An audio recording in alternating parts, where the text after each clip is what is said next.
Nigeria has been elected chairperson of the Governing Board of the International Labour Organization.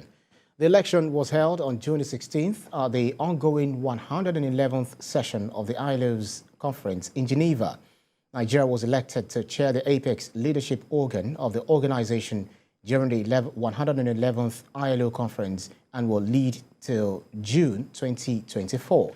In this new position, Nigeria will be able to chair various governing board sessions and committees, oversee the adoption of decisions usually by consensus, as well as amendments of minutes and records of proceedings. Others are adoption of reports of various committees, including the reports of global meetings and other ILO sectoral meetings. Abiodun Adejola, that's Nigeria's permanent representative to the United Nations in Geneva, Switzerland, says this move assures developing and underdeveloped countries of the accelerated flow of technical assistance and support by the ILO.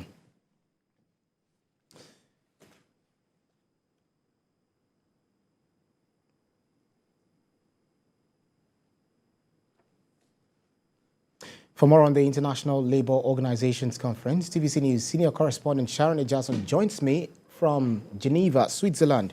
Thank you so much for joining us, Sharon, and congratulations to Nigeria. What does this appointment mean for, the ILO, mean for Nigeria and its role in the ILO? Yes, it's a great day here in Geneva, Switzerland, and of course, it's great news for the Nigerian delegates, which consist of government, employers of labor, and labor itself.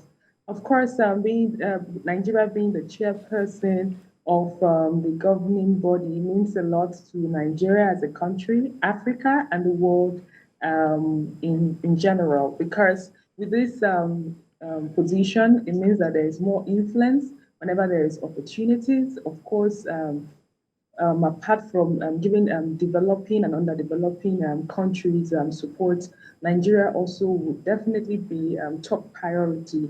And this is also placing Nigeria on the world map because we have great minds and great leaders that, of course, are impacting in the world space.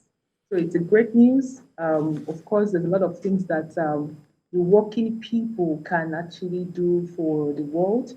And of course, they can create wealth, which will in turn support employers and government. And this is the second time that Nigeria would be actually clinch this position. The first time it would happen was in 1971, when Nigeria was experiencing the civil war. But right now, as we speak, we are more balanced, we are effective, we have experience, and of course, we just changed and transitioned into a new government. So this means a lot to the presidency because it means that we're on the world map and policies that are put in place will definitely be synchronized to global world standards. Right. Walk us through how a Nigerian became the chairperson. And was it an election? Was it a selection? And how, if it was an election, was it rigorous? Talk to us about the contest. How fierce was it? Yes, at the United Nations, they are diplomats. The person representing Nigeria here is the ambassador to the country here in Geneva, Switzerland. So the election definitely. The nomination was done some days ago, so it was something that was expected.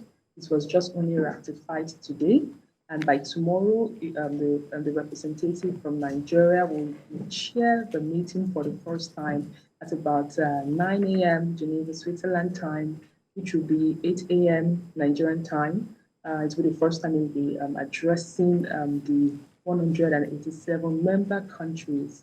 And definitely there will be new information policies and also guidelines on what the leadership style of the country representative would be, which would definitely mean a lot to the United Nations and Nigeria and Africa at large. All right, then, Sharon Ejason, live for us there. We'll definitely be looking at the expected outcomes for Nigerians, how it's going to benefit Nigeria and the international community. Senior correspondent Sharon Ejason there, live for us from Geneva, Switzerland. Thank you.